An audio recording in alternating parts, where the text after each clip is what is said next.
안녕하세요. 피셔인베스트 피셔입니다. 저희 지인분께서도 제가 유튜브를 하는 것을 아시는데요. 제 영상을 빼놓지 않고 매일 시청하신다는 겁니다. 저는 제 영상이 그렇게 재밌나 생각을 했었는데 지인분께서 하시는 말씀이 목소리가 편해서 잠자기 전에 틀어놓으면 잠이 그냥 온다고 합니다. 그래서 매일 밤 자기 전에 틀어놓고 주무신다고 하시네요. 어쨌든 매일 들으시니 감사합니다. 사실 저도 제 영상 틀어놓고 잠을 자는데요. 왜 그런지 모르겠는데 잠이 잘 옵니다. 혹시 잠이 안 오실 때는 한 번씩 제 영상을 틀어보시는 것도 추천드립니다. 최근 트럼프 대통령이 G20 정상회담에서 중국과 만나서 합의를 하자는 메시지를 계속 보내고 있습니다. 지난 10일에 CNBC 전화 인터뷰에서 트럼프 대통령은 28일, 29일 오사카에서 열리는 G20 정상회의에서 시진핑과 회동이 되어 있으며 만나지 못하면 6천억 달러의 중국산 수입품에 대해서 25% 관세를 물리겠다 이렇게 말했죠. 그리고 중국과 합의는 이루어질 것이라는 부분을 강조했습니다. 그리고 11일에는 백악관에서 기자들과 만난 자리에서 중국과 훌륭한 합의를 하거나 아니면 하지 않을 것이다 이렇게 말하기도 했죠.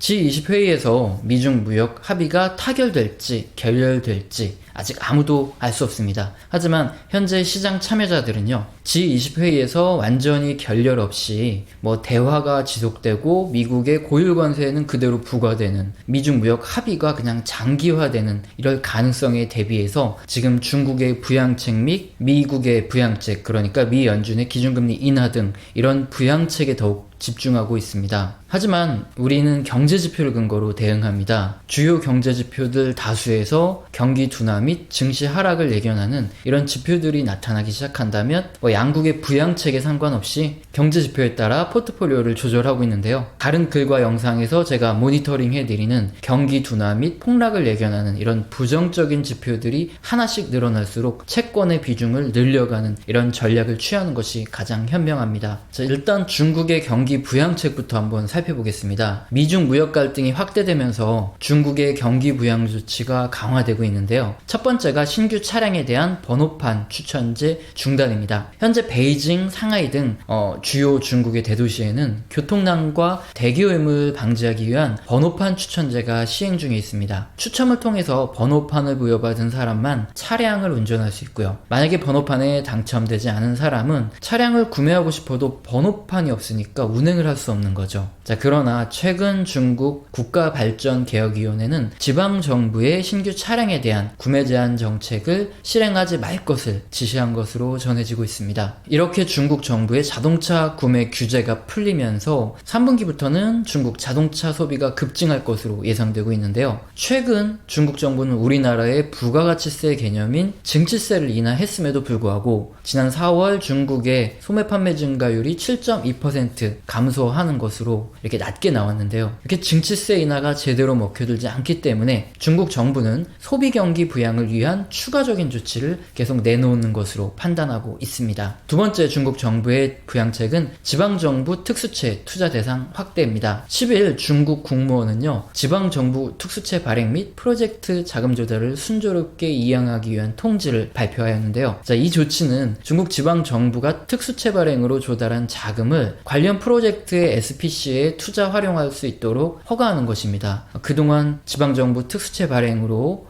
조달된 자금은 철저히 통제되고 허가된 대상에만 투자를 할 수 있었는데 이번 조치로 그동안에 지연되었던 지방정부의 인프라 투자가 가속화될 것으로 예상되고 있습니다. 자, 살펴본 대로 중국 정부는 증치세 인하 및 번호판 규제 등 소비 규제를 해소하고 인프라 투자를 확대하는 방향으로 경기 부양에 나서고 있습니다. 또 하나의 대응인 중국 정부의 위안화 환율 정책에 대해서 의견이 여러 가지가 있는데요. 자, 먼저 11일 인민은행은 홍콩의 위안화 어음을 발행하기로 했습니다. 위안화 어음을 발행하면요, 역외 시장에서 위안화 수요를 이렇게 흡수하기 때문에 위안화 환율이 하락하는, 그러니까 위안화 강세를 유도하는 효과가 있는데요. 이미 올해 2월과 5월에 위안화 환율이 급등하는 구간, 그러니까 위안화가 약세를 보이는 구간마다 실행되어서 환율을 안정시킨 바 있습니다. 자, 이런 것들을 볼 때 중국 정부 정부는 위안화 환율 하락, 즉 위안화 절상을 원하고 있는 것으로 판단되며 추가적인 위안화 환율 상승은 어려울 수 있다, 이런 추측을 해볼 수 있는데요. 그러나 만일 이번 G20 정상회담에서 합의점을 찾지 못하고 미국이 추가 3천억 달러 중국 수출품에 대한 25% 고율 관세를 부과할 경우 중국의 수출 감소 충격을 지키는 대안은 위안화 절하 유도밖에 없습니다. 그러니까 위안화 환율을 상승시키는 거죠. 위안화 환율이 7위안을 넘어설 경우 위안화 환율 약세로 외인 자금이 중국에서 이탈할 이런 우려도 있지만, 반면 미국의 고율 관세에 의한 수출 감소 영향을 최소화시킬 수 있는 방법이기도 합니다. 때문에 중국 정부가 미국의 관세 범위 및 관세율이 확대될 때마다 위안화 약세를 정교하게 이용하여 대응할 것이라는 이런 분석이 나오고 있습니다. 어쨌든 위안화 약세 또한 중국이 미국의 고율 관세에 대비하는 경기부양책이 될 수 있기 때문입니다. 결국 G20 정상회담에서 미중 무역 합의의 실마리가 보이면 위안화 환율 하락의 무게가 실리고요. 반대로 결렬되면 달러당 7위안을 돌파할 것을 염두에 두어야겠죠. 그런데 우리나라 원화는 위안화의 프록시 통화이고요. 경제 의존도가 높아서 유사하게 움직이는 특성이 있기 때문에 달러당 7위안을 넘어서는 구간에 원달러 환율이 1200원 이상을 돌파할 가능성이 있습니다. 우리나라의 수출에 긍정적인 영향을 미칠 수 있다는 장점은 있겠으나 원달러 환율 상승은 우리나라 외인 자금의 이탈을 가속화시킬 수 있기 때문에 원달러 환율 상승은 지금 증시의 호재는 아닙니다. 이렇게 환율 부분은 경제를 전혀 모르시는 경우에 착각을 일으키기 쉬운데요. 위안화 달러 환율이 상승하는 것은 위안화 약세고요. 위안화 달러 환율이 하락하는 것은 위안화 강세입니다. 마찬가지로 원달러 환율 하락은 원화 강세고요. 원달러 환율 상승은 원화 약세입니다. 자, 이것을 아시는 분도 많으시고 모르시는 분도 많습니다. 자, 혹시 이해가 안 되실 경우 인터넷 검색만으로도 쉽게 이해하실 수 있으니까요. 이 부분은 꼭 찾아서 이해를 하시는 게 좋을 듯 합니다. 그래야 경제에 대해서 쉽게 이해를 하실 수 있으니까요. 미국의 경기부양책은 미 연준의 기준금리 인하이다, 이렇게 말씀을 드렸죠. 지금 모니터링할 이 경제 지표는 미 연준의 기준금리 결정과 연관성이 높은 생산자 물가지수입니다. 지금 신문이나 뉴스 기사를 보시면 미국 6월 11일 발표된 5월 생산자 물가지수가 전년 대비 1.8% 상승했습니다.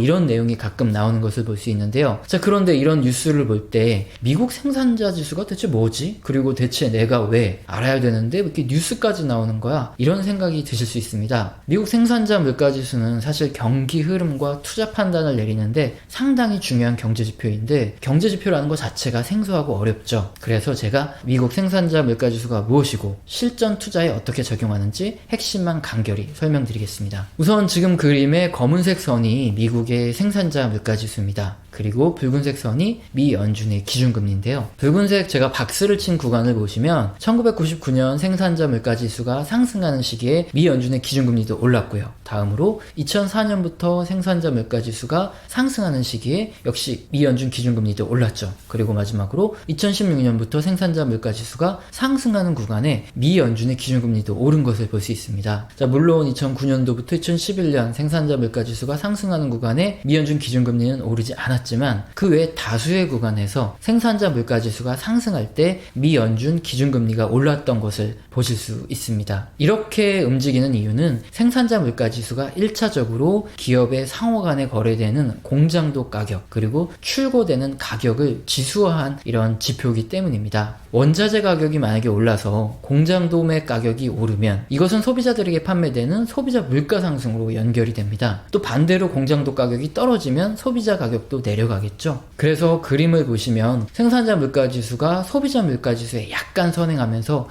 거의 동행하는 흐름을 보이는 것을 알 수 있습니다. 그리고 미 연준은 소비자 물가지수가 상승하면 인플레이션을 통제하기 위해서 기준금리를 올려서 대응을 합니다. 이 때문에 생산자 물가지수가 상승하는 구간에 소비자 물가 상승률도 오르고 또한 대체적으로 미 연준의 기준금리도 상승했던 이유입니다. 그런데 지금 미 연준의 기준금리는 오르는 것이 좋은 상황인가요? 아니면 내리는 것이 좋은 상황인가요? 제가 이전 영상에서 자주 설명드렸지만 지금은 미중 무역 분쟁의 영향으로 미국 및 글로벌 경기가 둔화되는 구간입니다. 미 연준이 기준금리를 인하하여서 시중에 유동성 자금을 공급하는 부양책이 반드시 필요한 상황인데요. 자, 이런 상황에서 만일 생산자 물가지수가 오른다면 미 연준은 연준은 이러지도 저러지도 못한 상황에 처하게 됩니다. 경기 부양을 위해서 기준금리를 인하해야 되는데 물가가 오르기 때문에 금리를 내려버리면 하이퍼 인플레이션이 발생할 수도 있기 때문입니다. 그러나 다행스럽게 2018년 말부터 미국 생산자 물가지수는 증가율이 둔화되고 있습니다. 이번 6월 11일 발표된 5월간 미국 생산자 물가지수 또한 전년 대비 1.8% 상승으로 생산자 물가지수 증가율은 연속해서 낮아지는 상황입니다. 이에 따라 생산자 물가지수에 연동하는 소비자 물가지수도 연속 하락할 가능성이 높고요. 미 연준은 기준금리를 부담없이 인하할 수 있겠죠. 생산자 물가지수 증가율이 둔화로 미 연준의 기준금리 인하 가능성이 높아졌다 봐도 무방합니다. 종합을 해드리면 오늘은 G20 정상회담에서 미중 무역 합의 타결을 위한 트럼프의 중국 압박과 중국의 경기 부양책, 그리고 위안화 환율, 미국 생산자 물가지수와 미 연준 기준금리 관련 내용을 확인해봤습니다. 현재 미국 또한 금리 인하로 대응을 하고 있고 중국도 소비 및 인프라 투자 등으로 경기 둔화에 대비를 하려 하고 있습니다. 미중 무역 합의가 타결되어야 하는데 트럼프는 G20 정상회담에서 중국이 합의할 것을 압박을 하고 있고요. 양측이 어느 정도 선까지 양보를 하느냐가 이것이 가장 중요할 듯합니다. 당장은 G20 회담까지 예측이 쉽지 않은 상황입니다. 다만 우리는 경제지표에 근거하여 포트폴리오를 관리하고 있습니다. 만일 G20 정상회담에서 미중 무역 합의에 실마리가 나오면 좋겠죠. 하지만 실마리가 나오지 않더라도 경기 둔화 및 주식시장의 폭락을 예견하는 이런 경제지표들이 하나하나 경고음을 낼 때마다 우리는 채권의 비중을 늘리는 방향으로 대응하는 것이 현재 구간에서 가장 합리적이라고 판단됩니다. 오늘 영상도 마음에 드셨으면 구독과 좋아요는 꼭 눌러주시고요. 지속적으로 시청 부탁드리겠습니다.